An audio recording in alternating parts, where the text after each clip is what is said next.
Pour moi, c'est les deux indispensables. C'est les deux bases, c'est les deux fondations sur qui il faudra compter durant cette CAN, qui pour moi seront vraiment la base de cette équipe. Ce seront les piliers de cette équipe. Dans le monde entier, qui ne connaît pas les lions indomptables du Cameroun? Salut les gars, j'espère que vous allez bien. Et bien voilà, c'est le lancement, c'est le début de cette Coupe d'Afrique des Nations 2025 pour joueurs camerounais. Dans cette vidéo, je vous présenterai l'équipe du Cameroun, je vous parlerai un petit peu des joueurs, un petit peu du staff. Je vous ferai mes prédictions pour le parcours du Cameroun durant cette CAN, vous expliquant pourquoi je pense que le Cameroun fera tel ou tel parcours. Il y aura cette vidéo de début, d'ouverture de Coupe d'Afrique, mais il y aura aussi plein d'autres vidéos qui vont suivre les gars. Donc restez à l'affût. Je vais entrer directement les pieds dans le plat. Pour moi, le Cameroun ira en quart de finale. Au-delà des quarts de finale, je pense que ça risquera d'être un peu compliqué pour nos Lions. Je vais vous expliquer tout simplement pourquoi. On arrive avec une jeune équipe. Là, durant les précédentes années, durant certaines compétitions, on parlait beaucoup d'équipes en reconstruction. C'était pas forcément le cas, c'était un peu une excuse je trouve, mais là pour le coup c'est vraiment une équipe en reconstruction où la grande majorité des joueurs, ce sera leur première CAN. Il y a beaucoup de joueurs qui sont très jeunes, qui ont en dessous de 25 ans, donc qui découvrent un peu la compétition continentale, la compétition avec l'équipe nationale. Donc pour moi je pense que le Cameroun ira en quart de finale et je trouve, et comme David Pagou l'avait dit sur le plateau de Talent d'Afrique, si le Cameroun atteint les quarts de finale, son objectif pour lui est atteint. Et je pense aussi que l'objectif sera atteint au niveau des supporters camerounais, tout simplement. Parce que moi, dans ma conception des choses, dans mon idéologie des choses, je pense que le vrai tournoi, la vraie CAN où le Cameroun devra absolument gagner, ce sera en 2027 où on aura des joueurs du coup de cette année qui seront un peu plus expérimentés et il y aura quelques arrivées de joueurs talentueux du côté du Cameroun. Pour ne citer que, il y a Harouna Djibirin qui a fait ses débuts en professionnel en Ligue 1 avec Angers, qui a déjà marqué 2 fois, Angel Yonjo qui est avec la réserve de Lille, Bibout qui est du côté de la Belgique, qui est avec la réserve de Genk. Donc ce sont des joueurs qui vont vite arriver dans le monde professionnel et pour la CAN 2027, ils vont s'intégrer à ce groupe qui est déjà très intéressant et talentueux avec de nombreux joueurs. Ce sera la première CAN par exemple pour Carlos Baleba, Arthur Avom, ce sera un milieu de terrain vraiment de très grande qualité avec un très gros potentiel pour le futur. Mais c'est deux joueurs qui découvriront la Coupe d'Afrique des Nations. Et c'est pareil aussi au niveau de l'attaque avec Carleta Young et Christian Kofan qui sont deux jeunes joueurs très talentueux aujourd'hui au niveau du football européen, mais qui vont découvrir la compétition pour la première fois. Et je pense qu'au niveau de ces postes-là, ça va être un peu juste pour pouvoir espérer aller au bout de la compétition. Alors déjà, on va parler de la phase de groupe, parce qu'avant d'arriver en quart de finale, les gars, il y a la phase de groupe. En phase de groupe, on a dans notre poule le Gabon, la Côte d'Ivoire et le Mozambique. Pour beaucoup, c'est le groupe de la mort. Je pense aussi que c'est le groupe de la mort, c'est le groupe le plus relevé pour moi. Après, il y a d'autres groupes qui sont assez homogènes, mais je pense que pour moi, c'est le groupe le plus relevé. On a vu lors des dernières qualifications de Coupe du Monde où le Gabon, ils étaient vraiment intéressants. La Côte d'Ivoire, qui sont champions en titre, en plus, c'est la belle famille, donc face à eux, il faudra forcément faire le job. Et il y a le Mozambique, qui est une équipe qui peut aussi surprendre durant les qualifications de Coupe du Monde et aussi dans leur poule avec l'Algérie, c'était plutôt pas mal. Moi, je me méfie beaucoup d'un joueur, un certain Génie Katamo. Ceux qui suivent le Sporting, ceux qui regardent les matchs du Sporting, ils savent très bien de qui je parle, ce Génie Katamo. Il peut vraiment être très dangereux. Mais en tout cas, moi, les gars, dès la phase de poule, je pense qu'on va sûrement faire un 5 points ou 7 points. Je ne sais pas si 5 points, ça sera suffisant pour terminer premier, mais je pense qu'avec 7 points, on sera assuré de finir premier. Je pense que le Gabon, on va sûrement les battre. On va sûrement battre le Gabon, mais sur un score assez serré. Donc, il faudra, dès le match d'entrée, en entrée de compétition, dès mercredi prochain, le 24, on rappelle, il faudra être à fond directement face au Gabon, ne pas faire comme il y a 2 ans face à la Guinée, avoir une entrée en compétition un peu bof, un peu somnolente, un peu bizarre, un peu où on sentait directement que bon, on n'ira pas très loin cette CAN-là. Là, cette année, il faut rentrer directement les pieds dans le plat et je pense qu'on pourra faire de belles choses en battant le Gabon, peut-être 1-0, peut-être 2-1. Ce sera serré, mais il faudra battre le Gabon. Après, face à la Côte d'Ivoire, je pense que ça va se jouer sur peu de choses. Donc moi, je vois un match nul ou une victoire, encore une fois, serrée. Et le dernier match face au Mozambique, ça dépendra de notre match face à la Côte d'Ivoire. Si on bat la Côte d'Ivoire, je pense que face au Mozambique, David Pagou va un peu faire tourner et on fera match nul. Et si on ne bat pas la Côte d'Ivoire, on sera obligé de gagner face au Mozambique. Et dans ces cas-là, il gardera l'équipe type et on gagnera. Donc potentiellement, je visualise plus ou moins 7 points pour l'équipe nationale du Cameroun. Avec 7 points, on finirait premier. On affronterait le deuxième du groupe entre l'Égypte, l'Afrique du Sud, l'Angola et le Zimbabwe. Je pense que le deuxième de cette poule-là, ce serait faisable. Et ensuite, aller en quart de finale potentiellement face au Maroc. Donc là, ce serait un peu plus compliqué face au pays hôte, face à un pays qui a des joueurs d'une qualité légèrement supérieure à la nôtre, qui sont sur une très bonne forme. On ne va pas rappeler leur Coupe du Monde 2022 parce que c'est dans les têtes de tout le monde. C'est le pays hôte et ils sont les grands favoris de la compétition. Et je pense que l'expérience à ce moment-là, malheureusement, ça jouera contre nous. Mais au-delà de ça, moi j'ai beaucoup d'attentes sur pas mal de joueurs. Dans les buts, j'ai beaucoup d'attentes sur Simon Gapadwetbou qui fait un très bon début de saison avec Montpellier. Ceux qui regardent la Ligue 2, il y en a beaucoup qui regardent la Ligue 2. Il est vraiment pas mal. Franchement, je ne pensais pas qu'il serait à un aussi bon niveau très rapidement.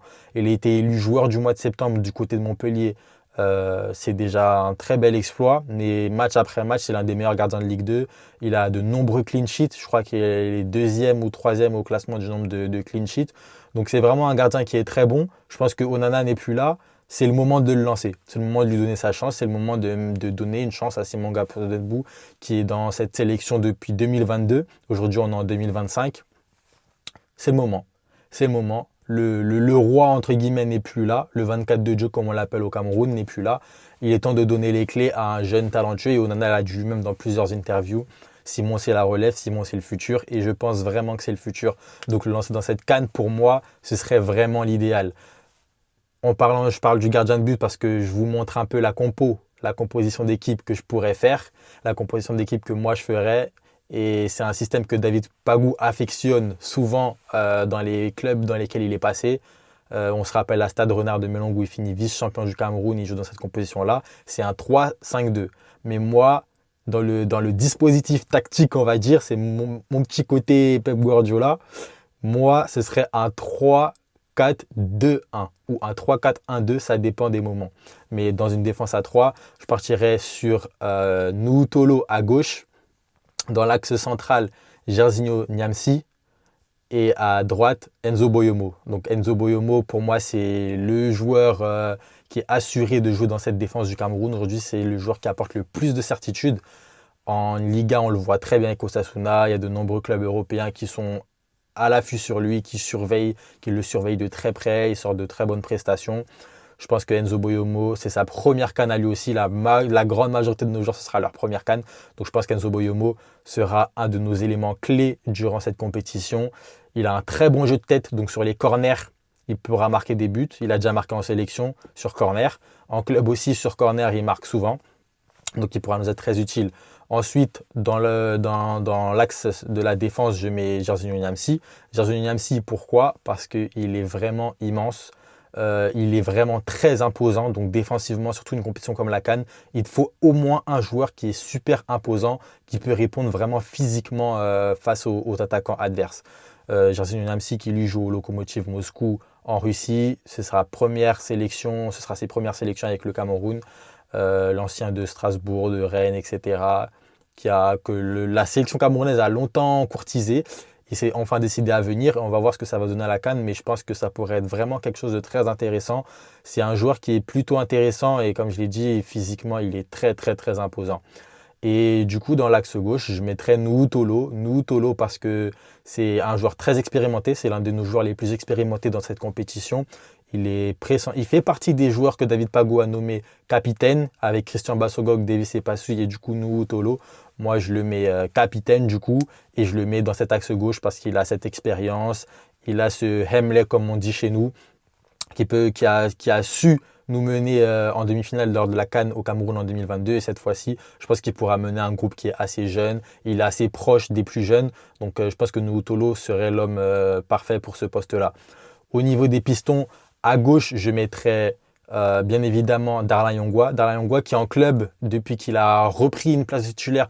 Il joue plutôt dans une défense à 3, mais là je le remets piston parce que au poste de piston, moi c'est quelqu'un que j'apprécie beaucoup. Il est bon offensivement, il est bon défensivement. C'est ce qu'on demande aujourd'hui à un piston. Il a une très bonne qualité de centre. Techniquement, il est vraiment à l'aise. Défensivement, il est au point. Donc Darlin Yongwa, c'est un joueur que je lui fais totalement confiance.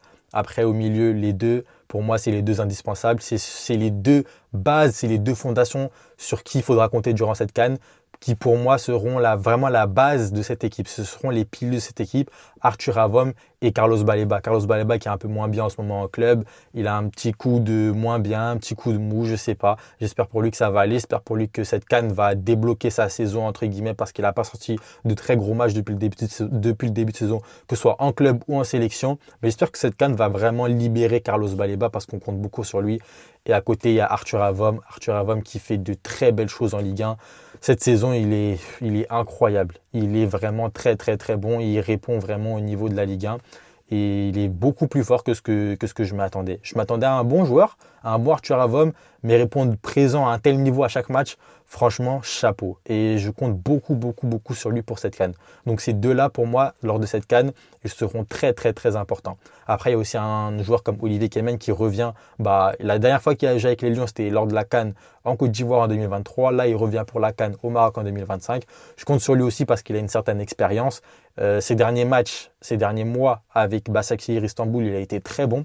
Je me rappelle de son dernier match face au Fenerbahçe où il a vraiment été bon. J'ai vraiment beaucoup aimé son match. Il était vraiment très intéressant. Il avait fait une passe décisive et je m'étais dit que vraiment, si on a ce Kemen-là à la CAN, ça peut être vraiment pas mal en sortie de banc autour de la 60e, autour de la 70e, etc. Piston droit, j'ai une petite hésitation entre Junior Tchama 2 et Junior Djenay Bimbe. Junior Djenay Bimbe qui lui aussi est un joueur qui a longtemps été courtisé par le Cameroun. Aujourd'hui, il joue au Stade Brestois. C'est un joueur qui peut jouer ailier, qui peut jouer au milieu, qui peut aussi jouer piston. Mais je pense que dans cette liste, quand on voit l'ensemble des joueurs qui sont dans cette liste, Junior Djenay Bimbe, lui, correspond plus à un poste de piston, même si je mettrais plutôt Junior Tchama 2, qui fait un très très bon début de saison avec Stoke City. Il est vraiment très bon, il est devenu indispensable au club de Championship. Là, ils sont parmi les premiers, je crois qu'ils sont 5e du championnat ou 6e si je ne dis pas de bêtises, mais il est vraiment très très très important dans cet effectif de Stoke City. C'est un joueur qui, comme Darlin Yongwa, qui est très bon offensivement et défensivement. Mais Junior Tchama 2, je pense que même d'ici la fin de saison, il signera dans un club de Première Ligue si Stoke City ne monte pas en Première Ligue parce qu'il a clairement les qualités pour évoluer au top niveau du football anglais. Après, au-dessus du milieu de terrain, du coup, je mettrai un Dani Namasso qui est très bon avec Auxerre actuellement.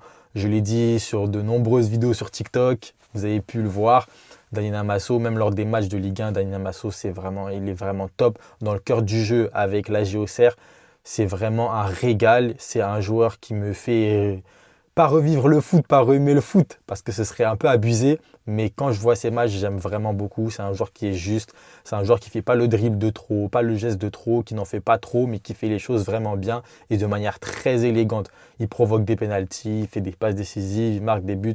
Donc franchement, Dani Namasso, sa connexion avec Arthur Avom, franchement, durant cette CAN, j'ai vraiment hâte parce que les défenses adverses, elles vont avoir mal. Les milieux et les défenses adverses, ils vont vraiment avoir mal. Le duo Avom-Namasso, à cette CAN, je pense que ça risque d'en surprendre beaucoup. Ça risque de vraiment en surprendre beaucoup.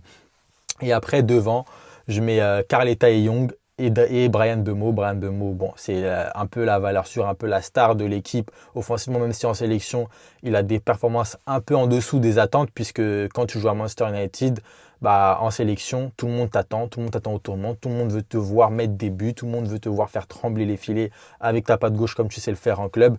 Et c'est vrai que Bryan Mbeumo, il a des performances un peu en dessous, mais je suis persuadé que lors de cette CAN, qui sera aussi sa première parce qu'il était blessé en Côte d'Ivoire, il saura être performant. Et à côté de lui, je mets Carleta et Young parce qu'on a appris ces derniers jours que Christian Kofan arrivera dans la tanière dimanche, le jour du match d'ouverture. Il va rester avec Leverkusen, etc. Ça, c'est encore une autre histoire. Mais il arrivera un peu en retard et je trouve que ce sera un peu short pour le faire débuter cette compétition face au Gabon ou même face à la Côte d'Ivoire parce qu'il n'a jamais été appelé en sélection. Le temps de s'adapter à la sélection et aussi de comprendre l'environnement de l'équipe, etc. Ça demande un petit peu de temps quand même. Et Carleta Young, je compte sur lui aussi parce que c'est un joueur, lui aussi, c'est sa première CAN, mais je compte vraiment sur lui. pour faire les choses bien, pour pouvoir, pourquoi pas marquer. Leur débarrage face au Congo, il a été en difficulté devant les buts, il aurait pu marquer, il aurait même dû marquer si on est un peu sévère avec lui, parce qu'il faut être sévère avec lui, c'est un joueur qui est vraiment très talentueux, et quand on veut que nos joueurs quand nos joueurs sont talentueux et qu'on veut qu'ils aillent vers les plus grands clubs, il faut être sévère. On ne peut pas être là à les brosser dans le sens du poil et après s'étonner qu'ils ne performent pas sur le terrain. Donc il faut être sévère avec eux, mais Carl Young, j'ai totalement confiance en lui pour cette CAN, notamment pour ce match face au Gabon. On sait que la défense gabonaise est plutôt, entre guillemets, vieillissante avec le capitaine Bruno Ikulemanga, qui a 37 ans, si je ne dis pas de bêtises, 37-38 ans. Donc Carl Young qui physiquement saura s'imposer. Avec lui, Bryan Mbeumo à côté, ça pourrait être vraiment pas mal si on fait les choses bien, si l'équipe se prépare bien. Pour l'instant, tout se passe bien. Ils se préparent tous bien, tout se passe très bien.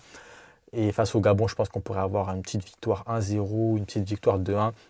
Ça nous ferait vraiment du bien pour démarrer la compétition parce que ça fait pas mal de CAN qu'on n'a pas gagné notre premier match. Depuis la CAN au Cameroun, on avait battu le Burkina Faso en match d'ouverture à domicile. Mais bon, les gars, en tout cas, moi, je vous ai expliqué mon schéma, comme on dit.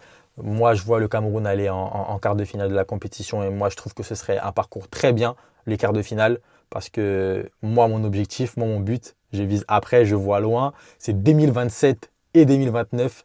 Pourquoi pas faire un doublé, gagner deux CAN, faire un back-to-back comme à l'époque 2000-2002. Moi, je vise 2027-2029. Cette CAN au Maroc, on n'y va pas en tant que touriste, on y va pour préparer l'avenir et viser au moins les quarts de finale. Pour moi, si on va en quart de finale, je serais satisfait. Si on va plus loin, ce serait du bonus et ce serait à prendre. C'est à prendre, bien évidemment. Mais je vois le Cameroun aller en quart de finale. Donc les gars, voilà mes prédictions pour le Cameroun. Voilà la compo que je mettrai pour le premier match face au Gabon. Vous avez tout. Il y aura plein d'autres vidéos, bien évidemment. Bien évidemment, il y aura des vidéos de débrief, des vidéos d'avant-match, des vidéos pour parler de tout sur l'ensemble de la CAN. Ça, faut pas vous en faire. Il y en aura du contenu. Donc, n'hésitez pas à vous abonner, à liker, à partager et aussi à commenter si vous aussi vous avez des compos à proposer, si vous voulez parler de d'autres joueurs de la sélection, mettre un accent un peu plus sur eux, pourquoi pas, mais faites-le en commentaire. Moi, je lirai vos commentaires et j'en parlerai sûrement dans ma prochaine vidéo. Mettez les cloches parce qu'il y aura beaucoup de vidéos et du contenu de qualité parce qu'on est joueur camerounais, tout simplement.